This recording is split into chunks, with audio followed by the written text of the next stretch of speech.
Hello అండి, అందరికీ నమస్కారం. మనం ప్రతిరోజు పురాణం పఠనం చేసుకుంటున్నాం కదా.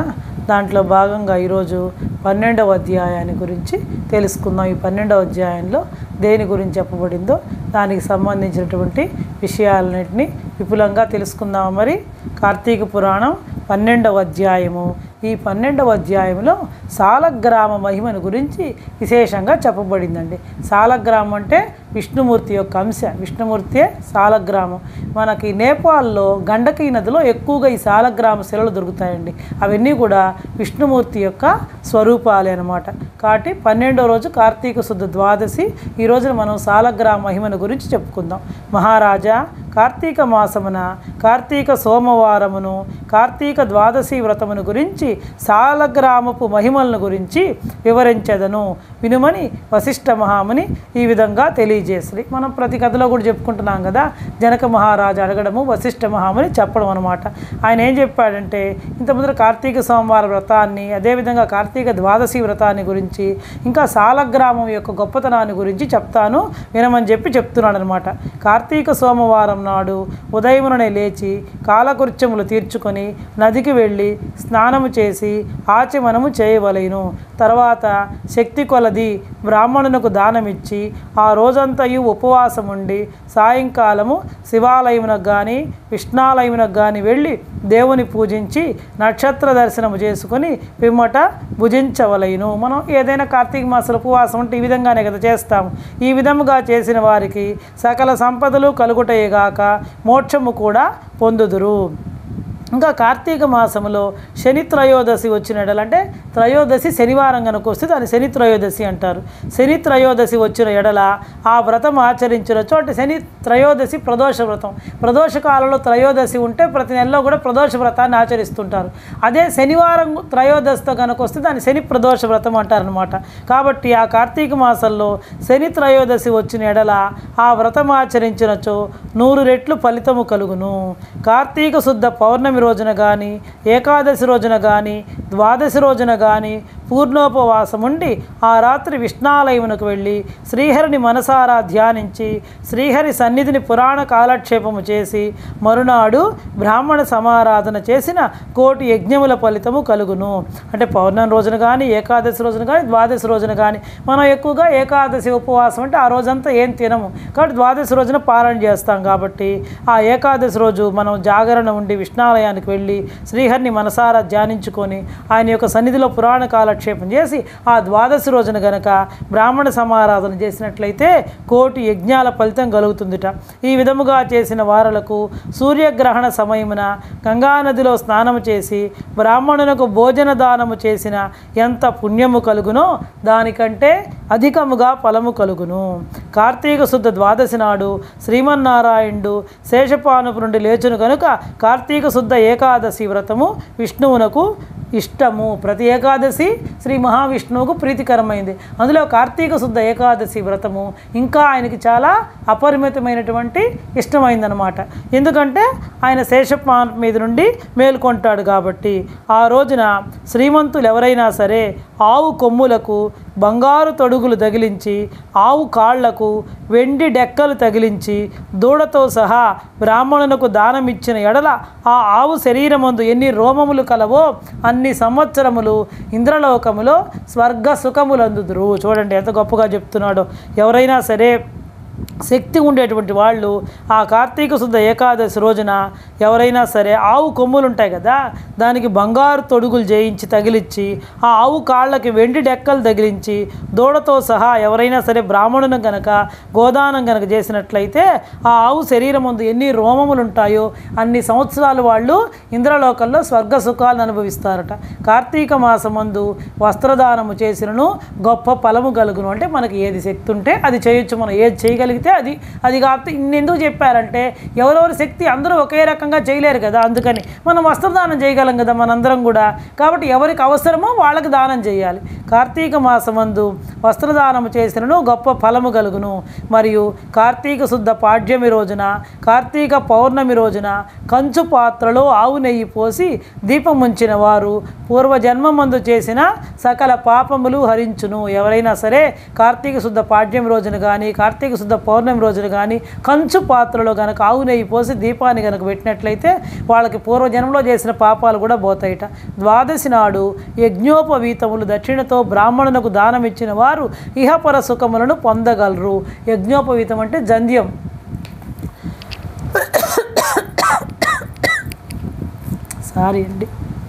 సారీ అండి. కాబట్టి ఎవరైనా సరే ఈ ద్వాదశి రోజున, కార్తీక శుద్ధ ద్వాదశి రోజున యజ్ఞోపవీతములు అంటే ఆ జంధ్యాన్ని ఎవరు ధరిస్తారో అలాంటి బ్రాహ్మణోత్తములకు గనక దక్షిణతో సహా దానం కనుక ఇచ్చినట్లయితే వాళ్ళు ఇహపర సుఖాన్ని పొందవచ్చు. అవి ప్రతి ఒక్కళ్ళు చేయొచ్చు కదండి, శక్తి ప్రతి ఒక్కళ్ళు చేయగలిగినటువంటి దానమే కదా అది. ఇంకా ద్వాదశి రోజున బంగారు తులసి చెట్టును కానీ సాలగ్రామమును కానీ ఒక బ్రాహ్మణునకు దానం ఇచ్చిన ఎడల 4 సముద్రాల మధ్యనున్న భూమిని దానము చేసినంత ఫలము కలుగును. ఇంకా ఈ కార్తీక శుద్ధ ద్వాదశి రోజున బంగారు తులసి చెట్టుని కానీ లేదా సాలగ్రామాన్ని కానీ ఒక బ్రాహ్మణునికి దక్షిణ సహితంగా కనుక దానం ఇస్తేట ఎంతటి ఫలం కలుగుతుందంటే 4 సముద్రాల మధ్య ఉండే భూమిని దానం చేస్తే ఎంతటి ఫలితం కలుగుతుందో అంతటి ఫలితం కలుగుతుందిట. దీనికి ఉదాహరణముగా ఒక కథ గలదు, శ్రద్ధగా ఆలకింపుమని చెప్పి వశిష్ఠ మహాముని జనక మహారాజుతో చెప్తున్నాడు అనమాట. పూర్వము అఖండ గోదావరి నదీ తీరమందలి ఒకానొక పల్లె యందు ఒక వైశ్యుడు నివసించుచుండెను. ఒక వైశ్యుడు అంటే వ్యాపారం చేసినట్టు వాళ్ళు, కోమటి వాళ్ళు అనమాట. వాడు మిగుల దురాశాపరుడై నిత్యము ధనమును కూడబెట్టుచు తాను అనుభవింపక ఇతరులకు పెట్టక బీదలకు దాన ధర్మములు చేయక ఎల్లప్పుడూ పరనిందలతో తానే గొప్ప శ్రీమంతుడిగా విర్రవీగుచు ఏ జీవికి కూడా ఉపకారమైనను చేయక పరుల ద్రవ్యము నెటిలు అపహరింతునా ఆయన తలంపుతో కుచ్చిత బుద్ధి కలిగి ఉండేవాడు. ఏంటంటే అది వైశ్యుండేవాడు. అతను ఏంటంటే ఎప్పుడు ఆశపరుడు అనమాట. అంతేగాని తాను ఎప్పుడు ధనాన్ని కూడబెట్టడమే, తాను తినడం కానీ ఇతరులకు పెట్టడం కానీ ఏ జీవికి కూడా సహాయం చేసేటువంటి వాడు కాదు. పైగా నేనే ఉన్నవాడు, నీకే ఉంటే ఎంత లేకపోతే ఎంత, నేనే గొప్పవాడు అని చెప్పి ఎర్రవీగుతూ ఏ జీవికి కూడా ఉపకారం చేయకుండా ఇంకా ఇతరుల యొక్క ద్రవ్యాన్ని ఏ విధంగా అపహరిస్తానా అని చెప్పి ఆలోచిస్తూ ఎప్పుడు కూడా సంకుచిత బుద్ధి, లోభత్వం కలిగి కుచిత బుద్ధి, చెడు బుద్ధి కలిగి ఉండేటువంటి వాట. అతడు ఒకనాడు తన గ్రామమునకు సమీపమున ఉన్న పల్లెలో నివసించుచున్న బ్రాహ్మణునకు తన వద్దనున్న ధనము పెద్ద వడ్డీకి అప్పు ఇచ్చాను. ఒక పాపం పక్కనే పల్లెటూరులో ఉండే బ్రాహ్మణుడికి ఈయన దగ్గర ధనం ఉంది కాబట్టి ఆ బ్రాహ్మణుడు పాపం ఏదో అవసరమై తీసుకుంటే చాలా ఎక్కువ వడ్డీకి అప్పు ఇచ్చాట. మరి కొంతకాలమునకు తన సొమ్ము తనకిమ్మని ఆ విప్రుని అడిగెను. అయ్యా, తమకు ఇయ్యవలసిన ధనము 1 నెల రోజుల గడువులో ఇవ్వగలను, మీ రుణం ఉంచుకోను. ఈ జన్మలో తీర్చని ఎడల మరుజన్మమున మీ ఇంట ఏ జంతువుగానో పుట్టి అయినా మీ రుణము తీర్చుకోగలను అని సవినయముగా వేడుకొను. పాప మా బ్రాహ్మణుడికి సమయానికి డబ్బులు లేక 1 నెల రోజులు గడువు ఇప్పించండి, నేను ఇస్తాను. ఒకవేళ అయ్యా మీకు ఇవ్వాల్సిన ధనం నేను ఇగిపోయినా సరే, వచ్చే జన్మలో అయినా సరే మీ ఇంట్లో ఏదో ఒక జంతువుగా అయినా పుట్టి మీ రుణం తీర్చుకుంటాను, మీ రుణం ఉంచుకోనని చెప్పి ఏదో పాపం ఆయన వేడుకున్నట్ట.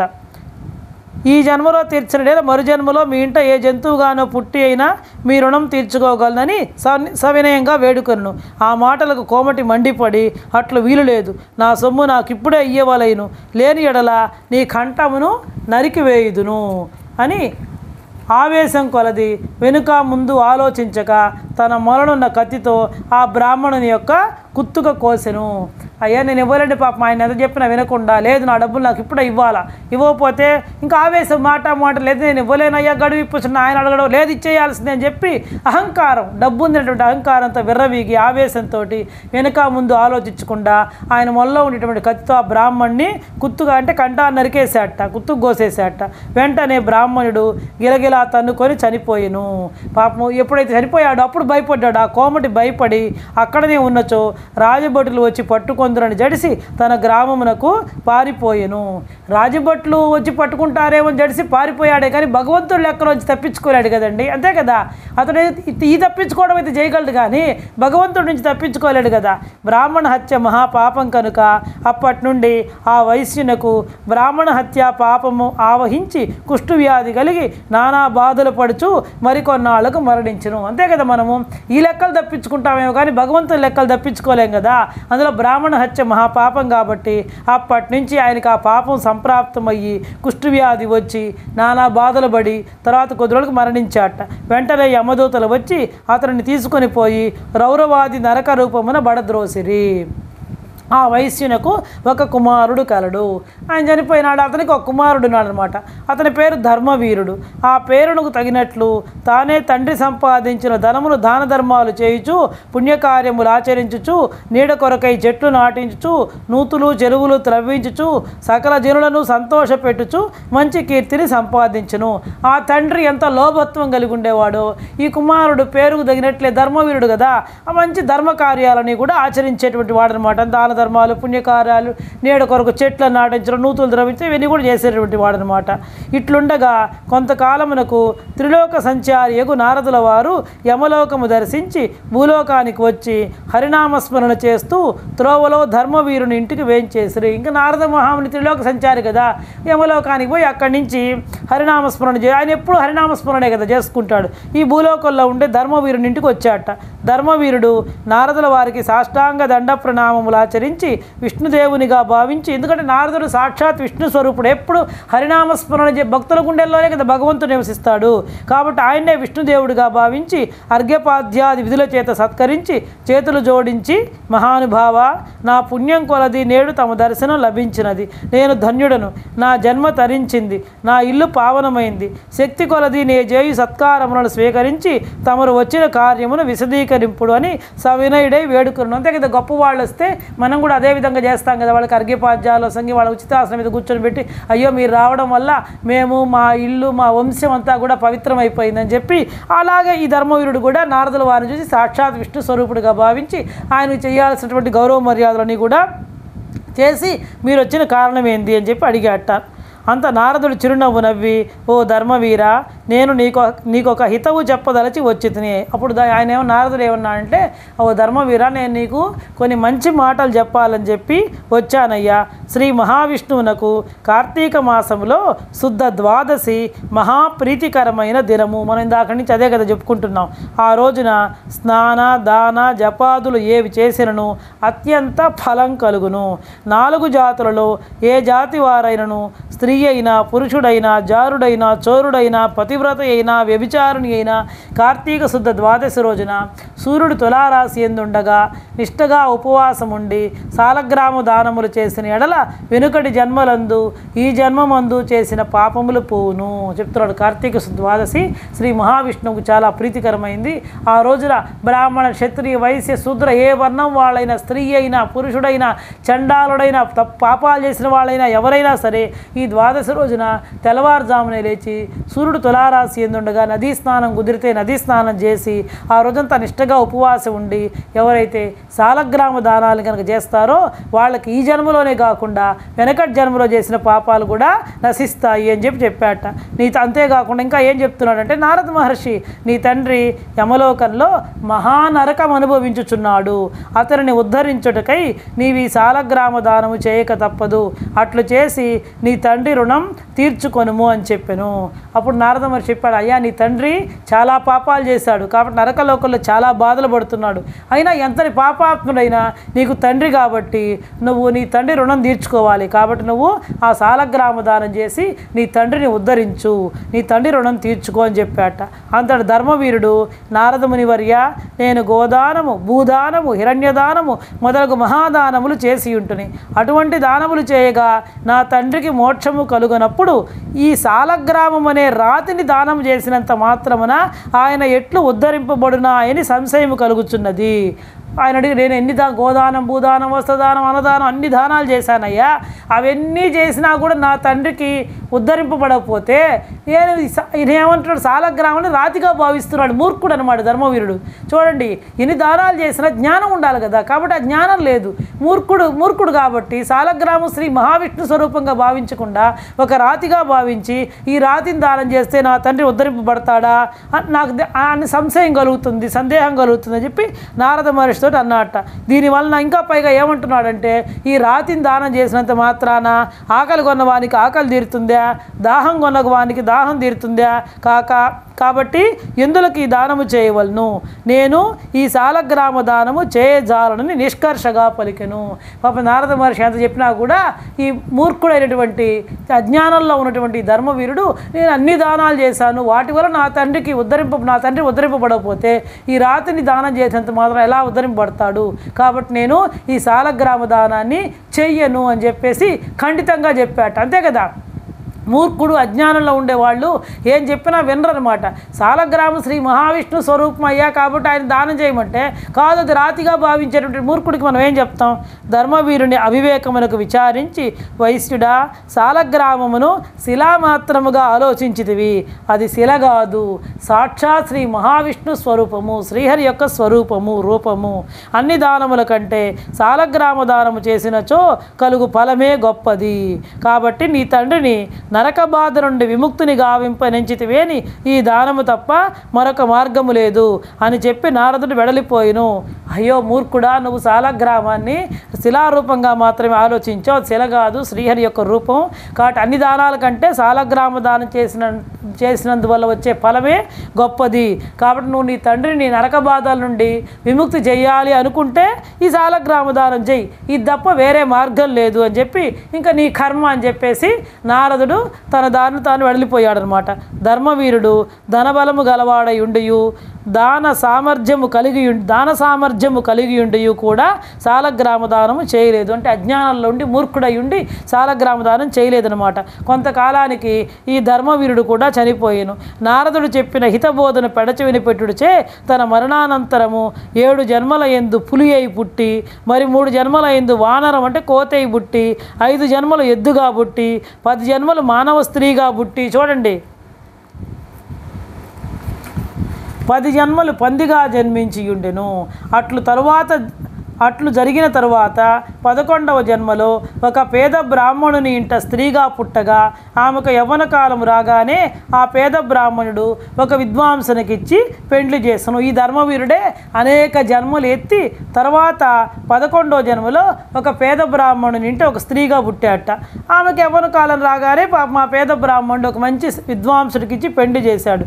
పెండ్లి అయిన కొంతకాలమునకే ఆమె భర్త చనిపోయెను. చిన్నతనమందే ఆమెకు ఇట్లాంటి కష్టం కలిగి తల్లిదండ్రులకు బాధ కదండి, వాళ్ళ కుమార్తెకి ఇలా సంప్రాప్తమైందని చెప్పి చిన్నతనమందే ఆమెకు అష్ట కష్టములు సంభవించినందులకు తల్లిదండ్రులు బంధుమిత్రులు చాలా దుఃఖించిరి. తండ్రి ఆమెకు ఈ విపత్తు ఈ కష్టం ఎందువల్ల కలిగినాయని దివ్య దృష్టితో గ్రహించి వెంటనే ఆమె చేత సాలగ్రామ దానము చేయించి నాకు బాలవైధవ్యమునకు కారణమైన పాపము నశించుగాక అని చెప్పించి సాలగ్రామ దాన ఫలమును దారబోయించను. ఆయన మహాత్ముడు మహా తపస్యాలు కాబట్టి తండ్రి అసలు ఈమెకి ఇట్లాంటి కష్టం ఇంత చిన్న వయసులో ఎలా కలిగింది అని చెప్పి ఆయన దివ్య దృష్టితో ఆమె యొక్క పూర్వజన్మ వృత్తాంతం అంతా కూడా తెలుసుకొని అప్పుడు వెంటనే ఆమె చేత సాలగ్రామ దానం చేయించి ఈ విధంగా చెప్పించాట. దానం చేసేటప్పుడు నాకు బాల వైధవ్యానికి కారణమైన పాపం నశించుగాక, చిన్నతనంలో నాకు ఈ వైధవ్యానికి కారణమైనటువంటి పాపం నశించుగాక అని చెప్పించి సాలగ్రామ దాన ఫలాన్ని దారబోయించెను. ఆ రోజు కార్తీక సోమవారం ఒకటి వలను ఆ ఫలముతో ఆమె భర్త జీవించెను. ఆ రోజు కార్తీక సోమవారం కాబట్టి సాలగ్రామ దానం చేసింది కాబట్టి ఆ ఫలం వల్ల ఆమె యొక్క భర్త జీవించాట. పిదప ఆ నూతన దంపతులు చిరకాలము సకల సౌఖ్యములతో జీవించి జన్మాంతరమున స్వర్గమున కలిగిరి. మరికొంతకాలమునకు ఆ బ్రాహ్మణ పుత్రిక మరొక బ్రాహ్మణుని ఇంట కుమారునిగా పుట్టి నిత్యము సాలగ్రామ దానము చేయుచు ముక్తి నొందెను. ఆ తర్వాత జన్మలో ఆమె ఆ బ్రాహ్మణ పుత్రిక ఇంకో బ్రాహ్మణుని ఇంట్లో మళ్ళా కుమారుడిగా పుట్టి ఎప్పుడు కూడా నిత్యము కూడా సాలగ్రామ దానం చేయించు మోక్షాన్ని పొందిందిట. కాబట్టి చూడండి, మనం చేసిన పాపాలు జన్మలకి కూడా సంప్రాప్తమవుతూ ఉంటాయన్నమాట. కావున ఓ జనక, కార్తీక శుద్ధ ద్వాదశి రోజున సాలగ్రామ దానం చేసినచో కలుగు ఫలము ఇంతింత కాదు, ఎంతో ఘనమైనది. కావున నీవును ఆ సాలగ్రామ దానము చేయమని చెప్పి వశిష్ఠ మహాముని జనక మహారాజుతో చెప్పాట. ఇది కార్తీక శుద్ధ ద్వాదశి యొక్క గొప్పతనము, సాలగ్రామ దానం యొక్క విశిష్టత అన్నమాట. మనం ఈ కార్తీక శుద్ధ ద్వాదశి యొక్క విశిష్టతల గురించి సపరేట్గా ఒక చిన్న వీడియో పెట్టడం జరిగిందండి. అది కూడా చూసి మీరు ఎలా విధి విధానాలు ఆచరించాలో, ఎలా పూజ చేసుకోవాలో మీ శక్తికి తగినట్టు చేసుకోండి. ఈనాటి వీడియో ఇంతటితో ముగిస్తున్నానండి.